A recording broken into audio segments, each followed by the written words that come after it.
Namaskar. I am Kumar Rakesh and you're watching Global Governance News TV. Today in the news, will Sharad Pawar will finish Shiv Sena in Maharashtra, and what is the impact of the anti-defection law in India? It is effective or not?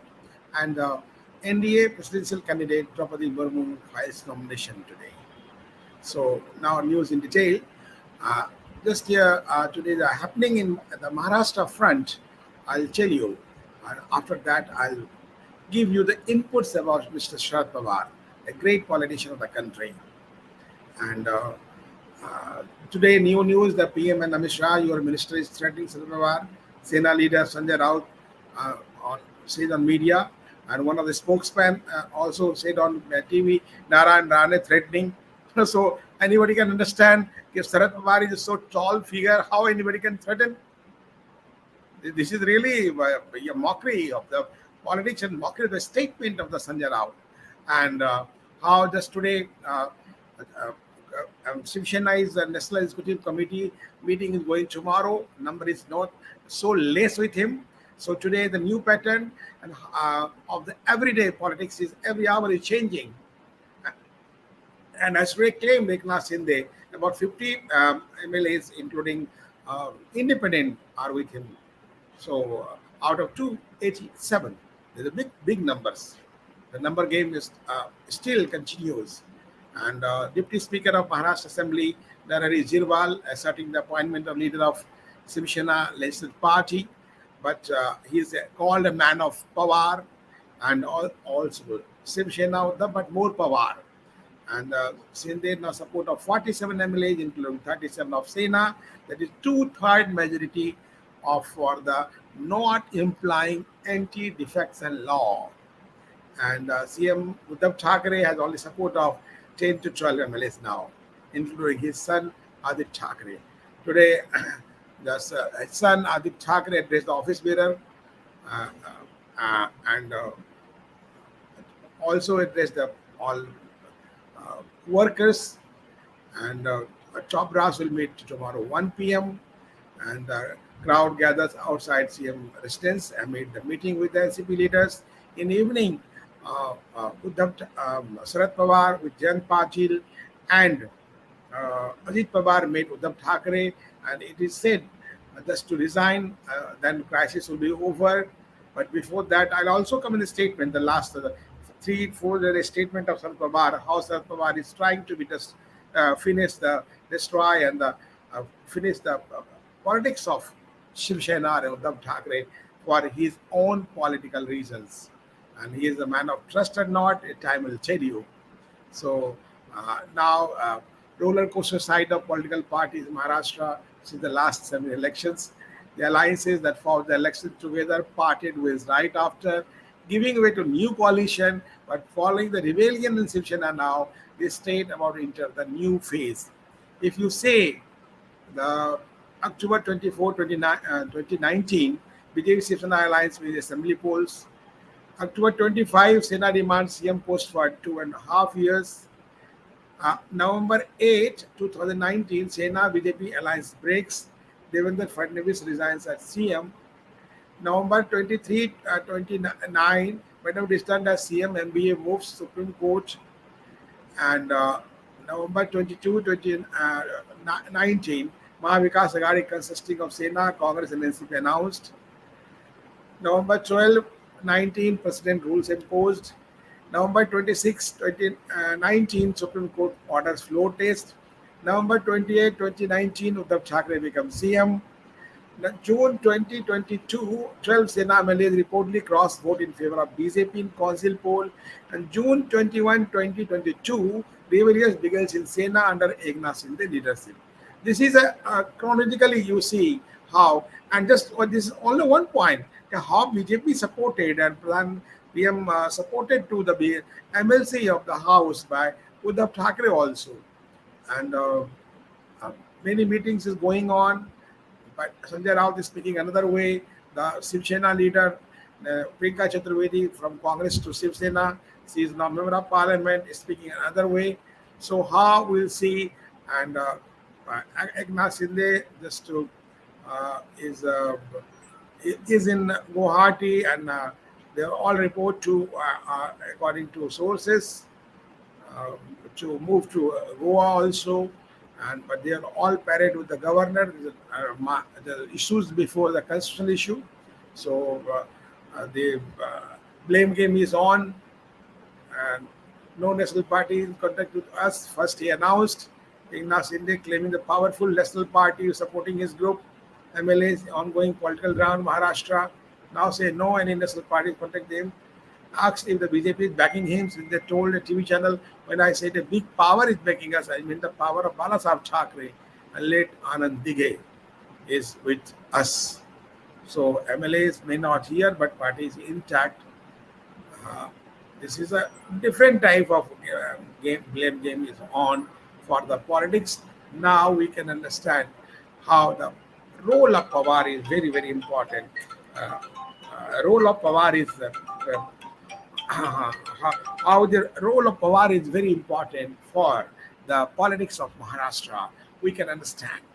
So we'll see the political career of Mr. Pawar, how he is 50 years of politics and never defeat, three times chief minister, two times union ministers, and the history. If you see the history of Pawar, this is a different history, and he's a clout and a craftiness.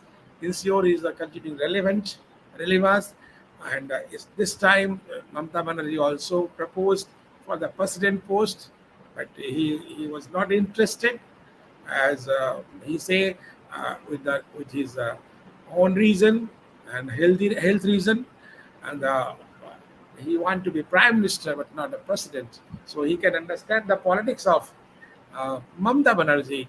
Mamata Banerjee played a different role. He may be now 81 years old, but looks happy with except some diseases, and the health is not well, according to the doctors close to him, and he's kept both eyes open what may happen 2024 Lok Sabha election. In many ways, he reminds always the man who will be the king. The title of the Rudyard Kipling's novel became a metaphor of man's vaulting ambition, the hunger and push to succeed, to punch above one's weight, and willingness to take audacious risk and work both ways. While drive is necessary to move ahead, there are no guarantees where they may end up. Hence, the man who is the king.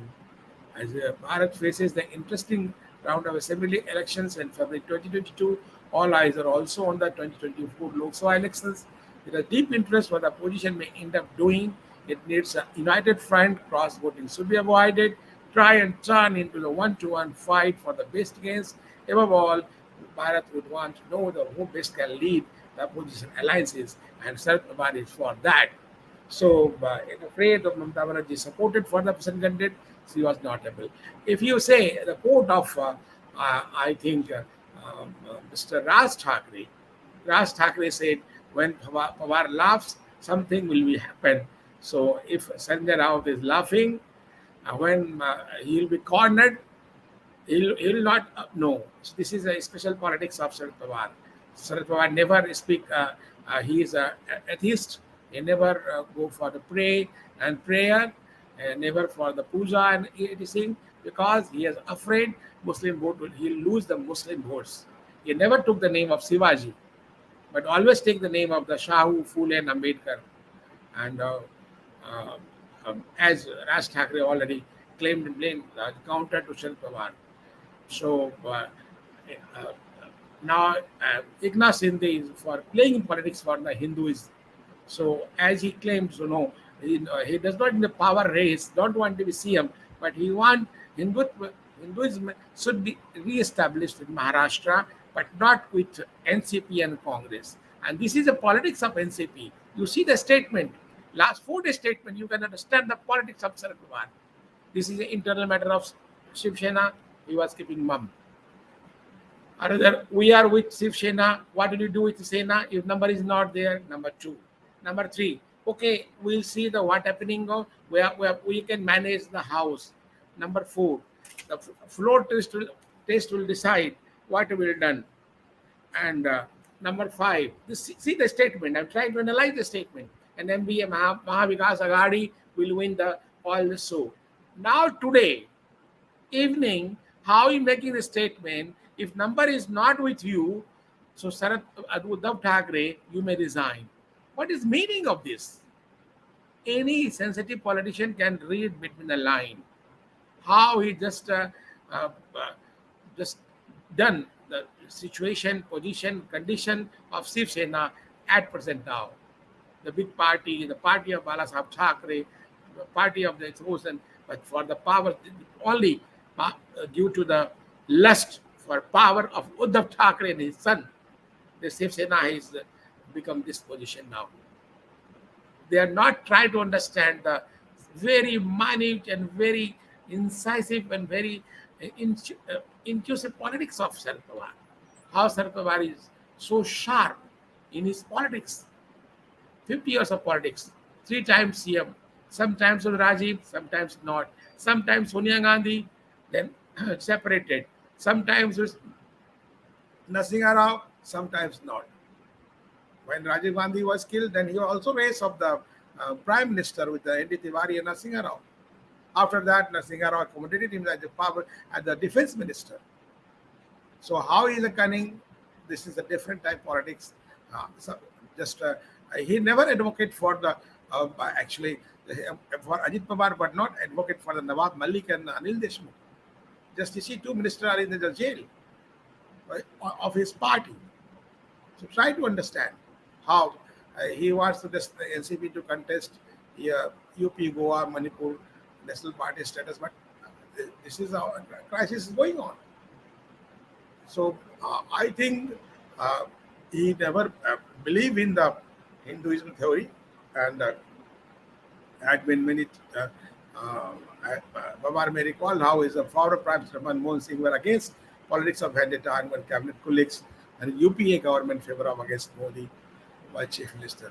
But how he managed the Padma Vibhushan, the highest second award of the India, Bharat, Padma Vibhushan. Modi government just conferred him. This is also politics of Sharad Pawar. If you see, this is a very interesting politics of Sharad Pawar. We can understand how he just managed, how he has go, how like that. So this is the political career of Sharad Pawar.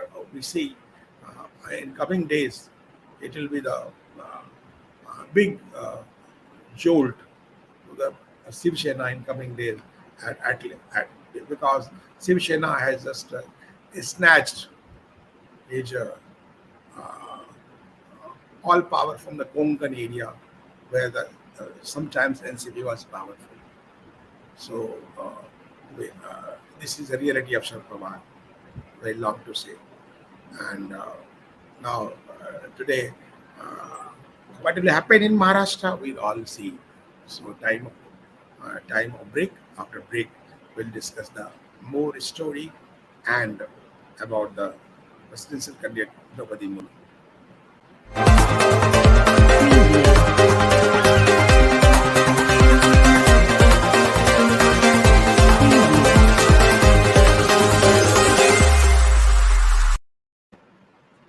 Welcome after break. We were discussing about the Pawar politics, Shiv Sena in Maharashtra. In Maharashtra, is the crisis is happening now. I think, but according to whatever the political party, the BJP, whatever said and now U-turn to the way turn by the Mr. Eknath Shinde. So big power of the Balasaheb Thackeray and Anand Dighe, the great leader of Shiv Sena. This is also matter of concern. So how is going on, but we talk about the anti-defection laws. How the anti-defection law is implied and how the effective or not. If you see the defection of legislature across the many democracies, it can argue that they can undermine the stability of government, which is dependent in support of majority parties on elected legislature on the coalition of the elected to represent other parties. The argument follows that such instability can amount to a betrayal of the people's mandate, as voiced in the most recent prior election. Prior the induction of anti-defection law, both central government of India and the government of some states and territories had experienced instances of perceived instability resulting from elected legislature changing their political allegiance. By one estimate, about 50% of the 4,000 legislature elected to central and federal parliaments in 1967 and 71 general elections subsequently defected, leading to political turmoil of the country.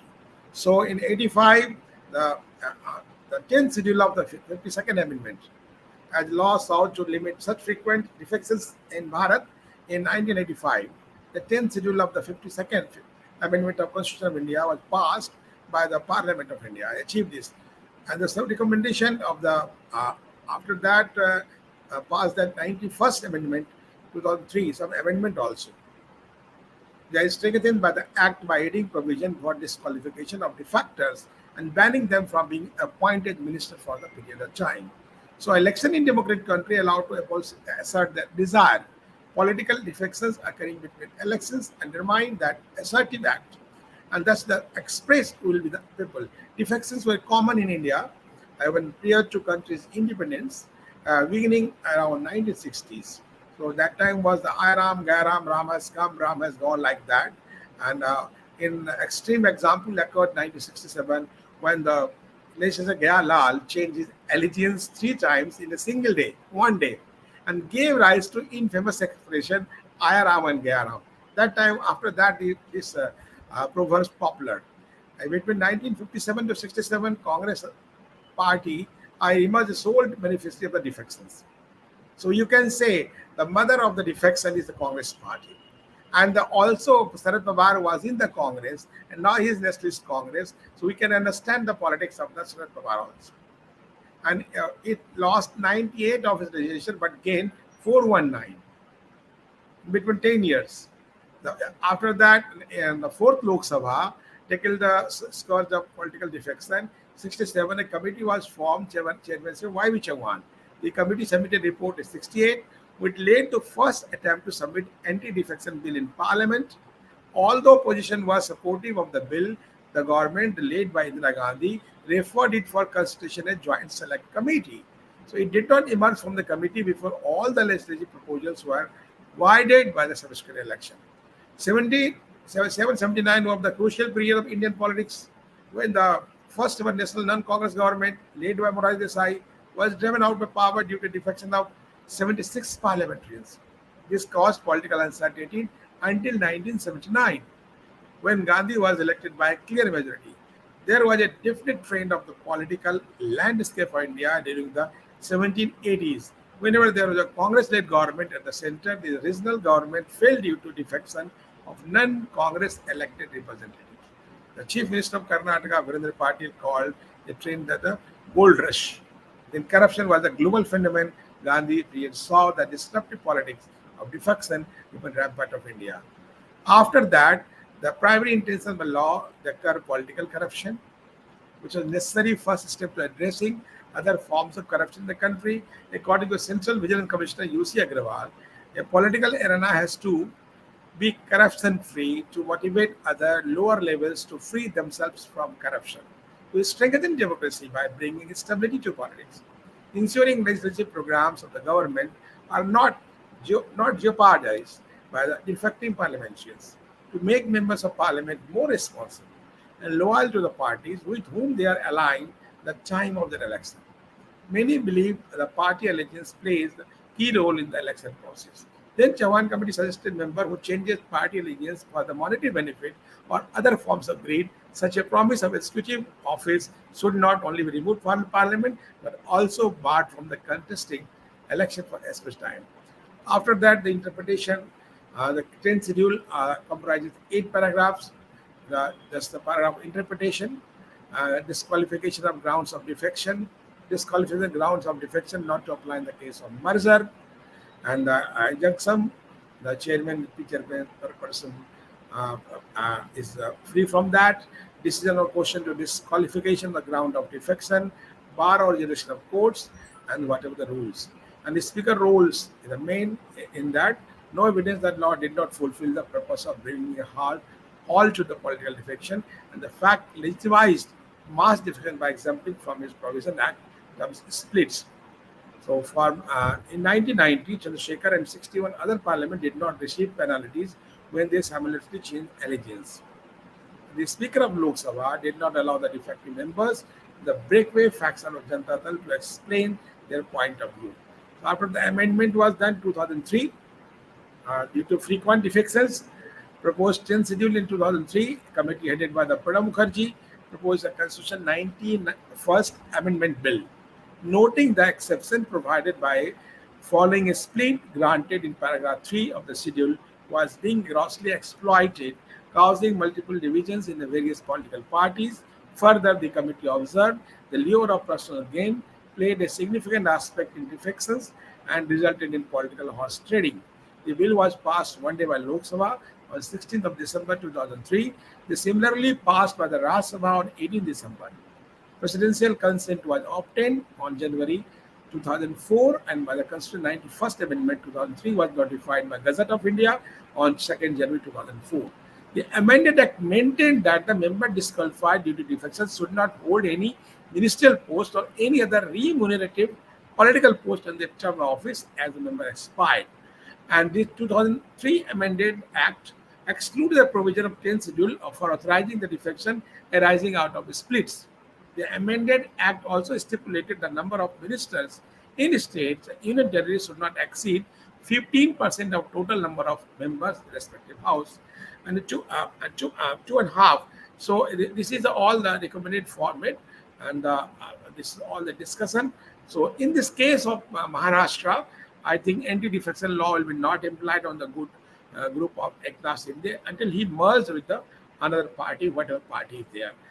Number one, number two, and that may claim the separate group of the party, say they can fight for the Shiv Sena symbol and Shiv Sena leadership and all, as they Eknath Shinde has written later as a leader of the Shiv Sena legislative party to the speaker and to deputy speaker. So we can understand the situation in constitutional situation in Maharashtra. It seems to be in favor of Eknath Shinde, not Uddhav Thackeray. So today, Sharad Pawar advised him just for the resignation. And now we'll see what will happen tomorrow. Now, news from the President Murmu, Draupadi Murmu ji. Today, she filed a nomination, and before filing, he dialed Sonia Gandhi and Mamata Banerjee and Pawar for support for the presidency. This is the cordial and this is there's a formal request, and he should as he did. And the president of Bharat election is July 18. Nomination paper in presence of Prime Minister Narendra Bhai Modi and host of the Union Ministers and BJP MPs and Chief Ministers. Today, PM Modi ji was Murmu's first proposer with 100 proposals with Senior Minister Rajnath Singh, Amit Shah, BJP President Nitin Gadkari, JP Nadda, and other signatories on the nomination papers. Particular Maumik, State Minister also, Chief Minister Yogi Adityanath, Satyajit Singh Chauhan, Manohar Lal Khattar, B.S. Bomai, Bhupendra Patel, Hemant Biswa Sarma, Pushkar Singh Dhami, Pramod Samant, and Viren Singh also graced the event. If elected, I think not, I am saying highest post will be the first tribal president and second nominee the post. After filing the nomination paper, NDA President nominee called up Congress President Sonia Gandhi, NCP Sharad Pawar, and West Bengal Chief Minister Mamata Banerjee, and sought their support for candidature. Before the filing and nomination paper, NDA's President nominee arrived at the Parliament and paid tribute to the statue of Mahatma Gandhi, Dr. B.R. Ambedkar, and Birsa Munda at the Parliament. She searched the national capital from Odisha on Thursday and met Prime Minister Narendra Bhai Modi, Union Minister Amit Shah, Rajnath Singh, and BJP President JP Nadda. Besides, NDA partners, including Nitish Kumar, Janata Dal Unite U, Odisha Chief Minister, and BJP President Navin Patnaik, YSR Congress led by Jagan Mohan Reddy also announced his support to the candidature of Murmu. And very interesting and so important, Jharkhand Mukti Morcha, which is running a coalition government with Congress Jharkhand, also expected support by digital NDA nominee post of President of India, as conveyed to the Draupadi Murmu ji.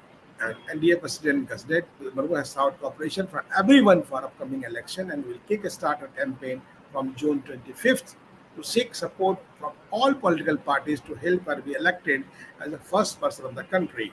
In a tweet, PM Modi on As they said, made Draupadi Murmuji, her presidential nomination has been appreciated across India by all sections of society.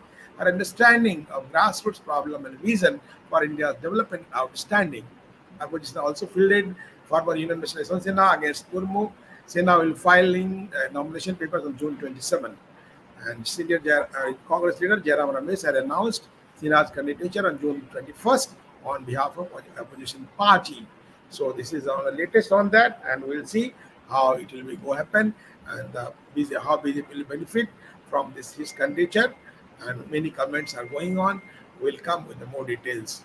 So this is the news for the today, and we'll meet for the next news. And I will seek support for you, and just share, subscribe, and just promote Global Governance News. Thank you very much. Jai Hind, Jai Bharat.